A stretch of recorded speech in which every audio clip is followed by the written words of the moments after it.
श्री राम मिश्र जी, प्रेम कुमार गुप्ता जी, श्री प्रमोद अग्रहरि जी, आज जिनको जिताने के लिए मैं आया हूं, ऐसे हमारे प्रत्याशी श्री लाखन सिंह राजपूत जी, और आज दबियापुर में यहाँ पर इतनी बड़ी संख्या के अंदर उपस्थित प्यारे भाइयों, बहनों, माताओं और मेरे जिगर के टुकड़े जैसे ही युवा मित्रों, आप सभी को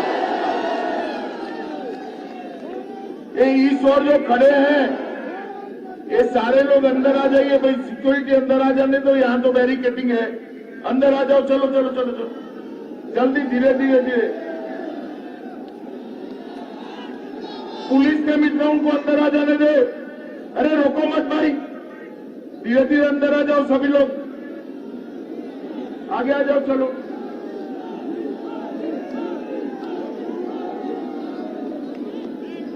बस है, इससे आगे मत आइए, इससे आगे मत आइए, पीछे रहिए बस। अब मेरे साथ बोले, भारत माता की। आज यमुना नदी के तट पर ये औरैया के देवकली मंदिर में विराजमान भगवान शिव को प्रणाम कर कर मैं अपनी बात की शुरुआत करना चाहता हूं। दबियापुर के महामाई मंदिर में विराजमान महामाई को भी प्रणाम कर कर मैं अपनी बात की शुरुआत करना चाहता हूं। जब आज यहां आया हूं तब यही धरती के वीर क्रांतिकारी गेंदालाल दीक्षित व ऊटी बम विस्फोट के नायक दादा शंभूनाथ आजाद को भी प्रणाम कर कर मैं मेरी बात की शुरुआत करना चाहता हूं। मित्रों, आज हम सब के लिए श्रद्धेय महान पूजनीय गुरु रविदास जी की जयंती है। मैं रविदास जयंती पर रविदास जी को प्रणाम करता हूं और उनके बताए रास्तों पर हम सब चले, ऐसी मैं सबको अपील करता हूं। मित्रों, आज मैं यहां आया हूं तब ये दबियापुर विधानसभा में अचलदा उत्तर प्रदेश में तब 2 चरण के चुनाव समाप्त हुए। आप लोगों को जानना है 2 चरण के चुनाव में क्या होने वाला है, जानना है क्या? जरा जोर से बोलो, जानना है क्या? पहले और दूसरे चरण में समाजवादी पार्टी और बसपा का सुपड़ा साफ और भारतीय जनता पार्टी तेजी के साथ 300 सीटों की ओर बढ़ रही है। मित्रों, तेजी के साथ। और आज जब तीसरे चरण के प्रचार के लिए मैं आया हूं, लाखन सिंह जी को जिताने की अपील करने के लिए मैं आया हूं, तब मैं आप सभी को कहता हूं कि फिर से एक बार प्रचंड बहुमत के साथ भारतीय जनता पार्टी की सरकार बनने वाली है। यही यूपी ने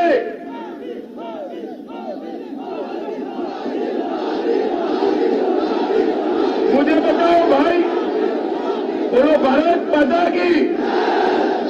मुझे बताओ भाई, 2014 में कौन जीता? भाजपा जीती या नहीं जीती? 2014 में कौन जीता? 17 में कौन जीता? 19 में कौन जीता? और 22 में बाउंड्री लगाने का मौका है। लगाएंगे क्या? लगाएंगे क्या? मित्रों, सहारनपुर से आगरा तक हर जगह पे भारतीय जनता पार्टी का विजय ही विजय हो रहा है और यहां से तीसरे चरण की भी शुरुआत हुई। भाई, आप सभी लोग मुझे बताओ, कितने लोगों ने वैक्सीन लिया है? हाथ ऊपर करो तो। सबने लिया ना? जब वैक्सीन मोदी जी लेकर आए तो ये अखिलेश बाबू कहते थे ये तो मोदी वैक्सीन है, मत लीजिएगा। 15-20 दिन तो इधर उधर घूमते रहे, ट्वीट करते रहे, फिर उन्होंने खुद लगा लिया डरकर।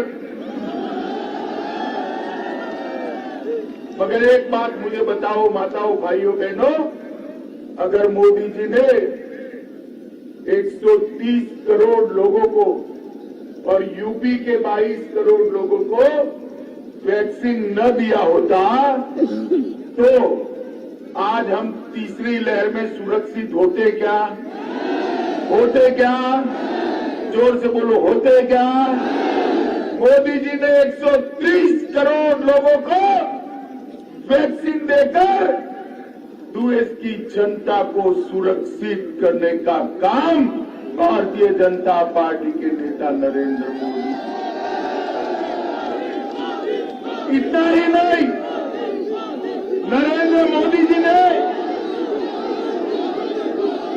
बोलो भारत माता की, इतना ही नहीं, नरेंद्र मोदी जी ने जब कोरोना आया पूरी दुनिया में ये सवाल था कि लोगों की रोजी रोटी बिखर गई, लॉकडाउन हो गया, ऑटो नहीं चलती है, रेडी पटरी नहीं चलती है, कल कारखाने बंद हो गए, मजदूरी बंद हो गई, गरीब क्या खाए?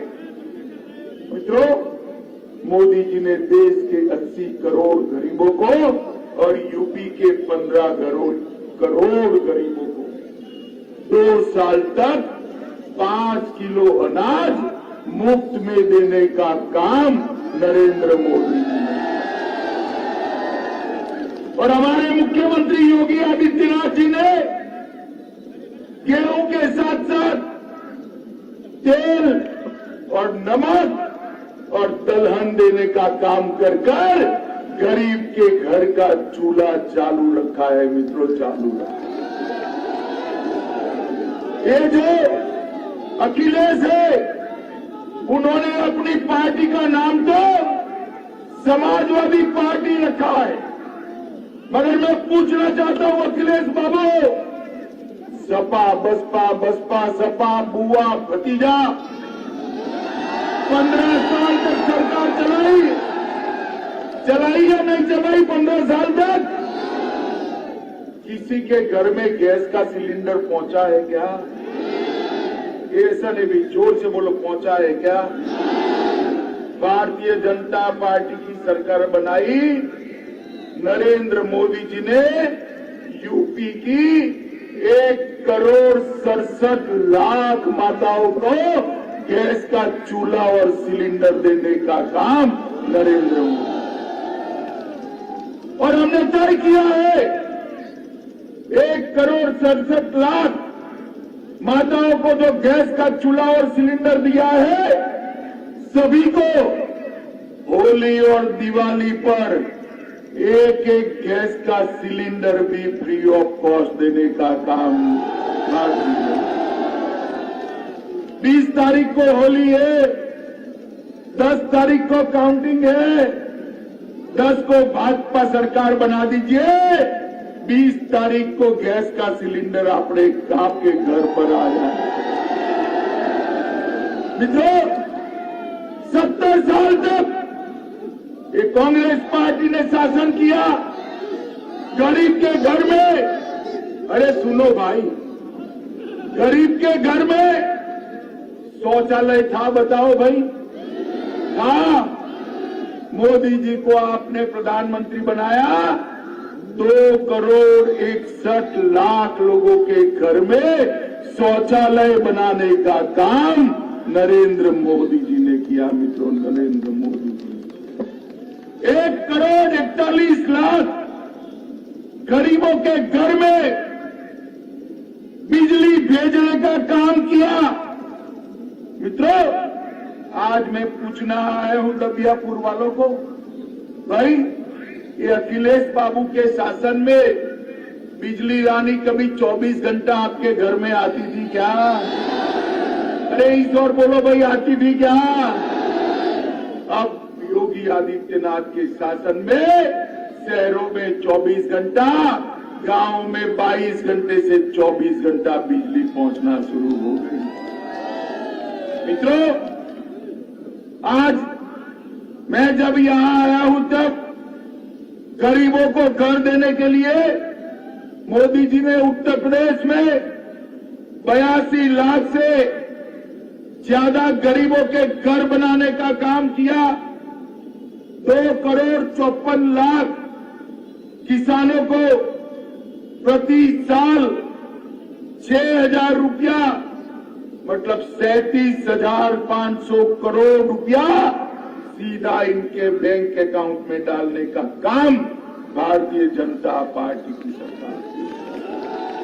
15 करोड़ गरीबों को 5 लाख का पूरा स्वास्थ्य का खर्चा आज नरेंद्र मोदी सरकार उठा रही है। मित्रों, गरीब के 15, आज गरीब के घर में गरीब मां का बेटा बेटी बच्चा बीमार हो जाए तो वो असहाय नहीं है। मोदी जी का कार्ड है, 5 लाख रुपया इसको अस्पताल में सीधा जमा हो जाता है। मित्रों, ये काम भारतीय जनता पार्टी की सरकार ने। माताओं, भाइयों, बहनों, मुझे बताओ, इसमें से कुछ भी अखिलेश की सरकार ने किया था क्या? जरा जोर से बोलो, किया था क्या? भारतीय जनता पार्टी की सरकार ही ऐसी सरकार है जो गरीबों के काम करती है। और आज मैं आपको कहकर जाता हूं, 10 तारीख को भाजपा को प्रचंड बहुमत से जिताइए। 5 साल तक किसी भी किसान को बिजली का बिल भरना नहीं पड़ेगा, उसको माफी। मित्रों, बहुत बड़ी घोषणा की कि सपा बसपा के बहन जी और बबुआ दोनों लोग शासन करते थे। इतने बड़े उत्तर प्रदेश राज्य को, इसकी अर्थ व्यवस्था को चरमरा कर रख दिया था। उत्तर प्रदेश का अर्थतंत्र देश में 7वें नंबर पर था। कौन से नंबर पर था? एक 5 ही साल में योगी जी ने 7वें नंबर से दूसरे नंबर पर ला दिया। अरे ताली मत बजाओ, ताली मत बजाओ।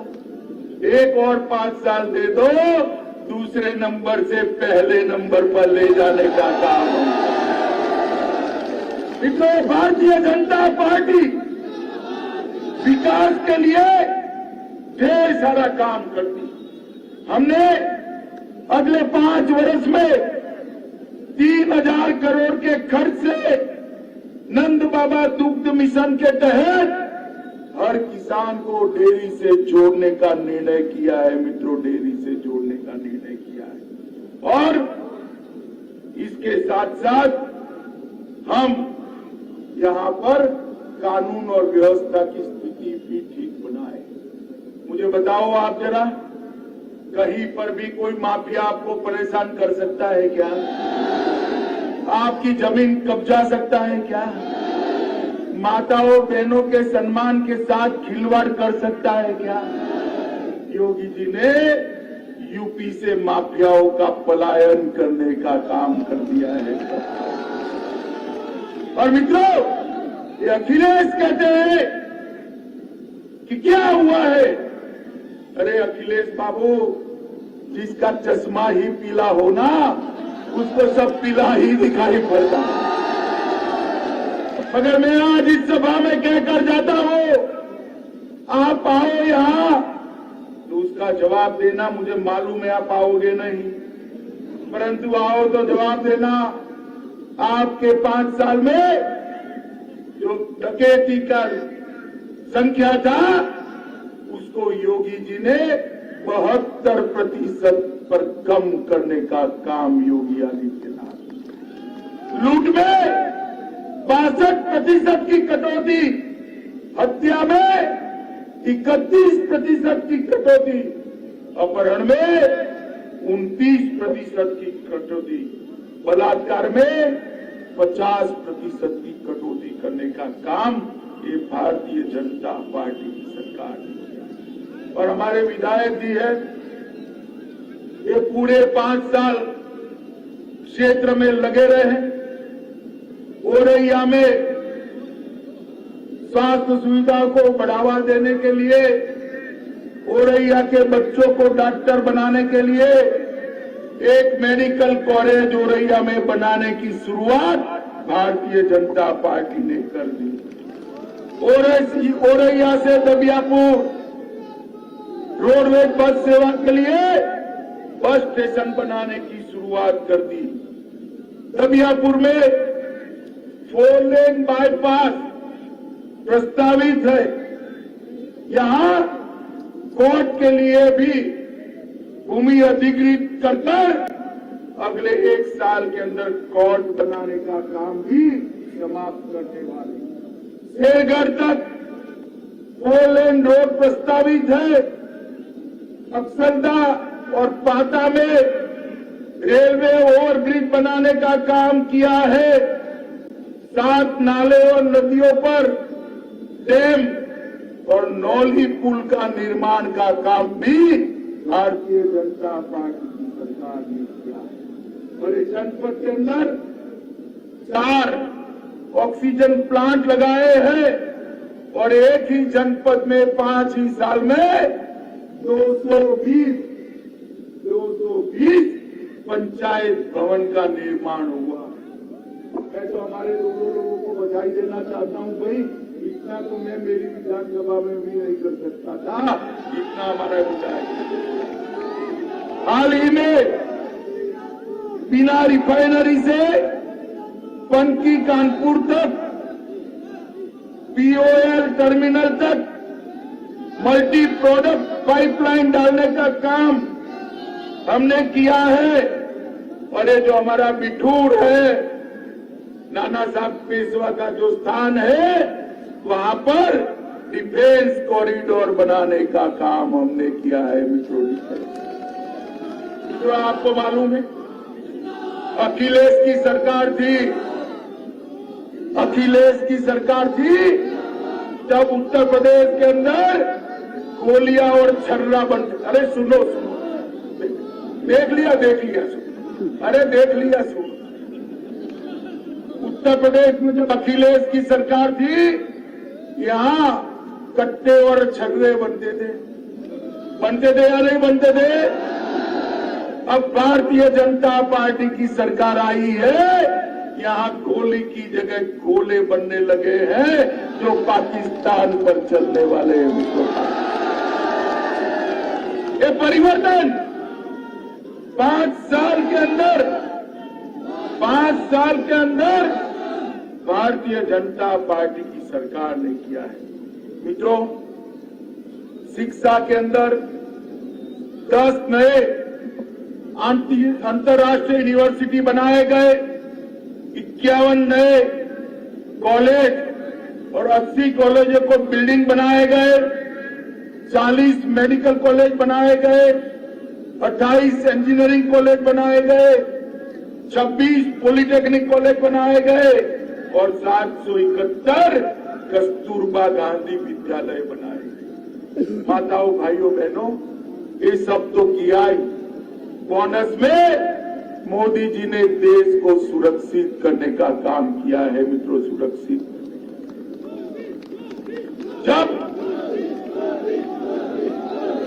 जब सपा बसपा,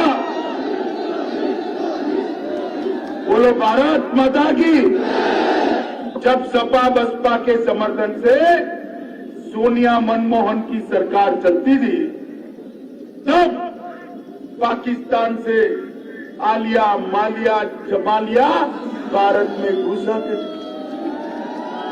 हमारे जवानों के सर काट कर ले जाते थे।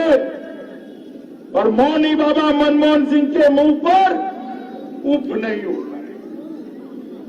पुलवामा में हमला किया, उरी में हमला किया, 10 ही दिन में मोदी जी ने पाकिस्तान के घर में घुसकर सर्जिकल स्ट्राइक और एयर स्ट्राइक कर कर आतंकवादियों का खात्मा बुलाने का काम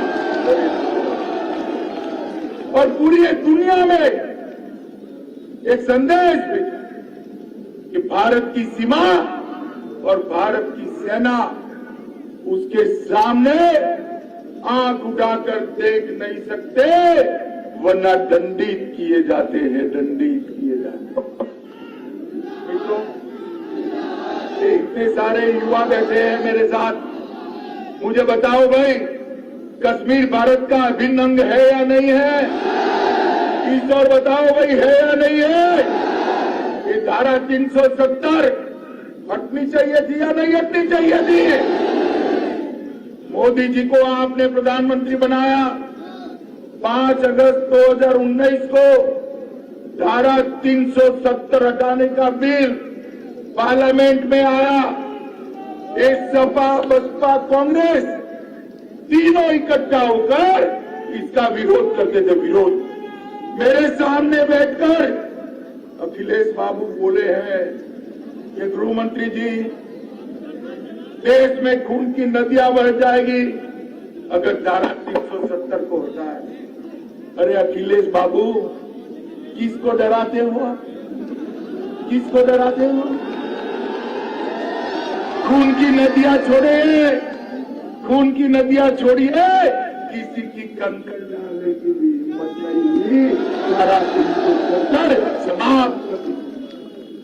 मोदी जी ने कश्मीर को हमेशा के लिए भारत के साथ छोड़ने का काम किया है। माताओं, भाइयों, बहनों, 2022 का चुनाव मोदी जी के हाथ मजबूत करने का चुनाव, योगी जी को फिर से मुख्यमंत्री बनाने का चुनाव। क्या कमल के निशान पर बटन दबाओगे? हमारे प्रत्याशियों को फिर से एमएलए बनाओगे और 300 पार कराओगे? तो मेरे साथ दोनों हाथ उठाइए।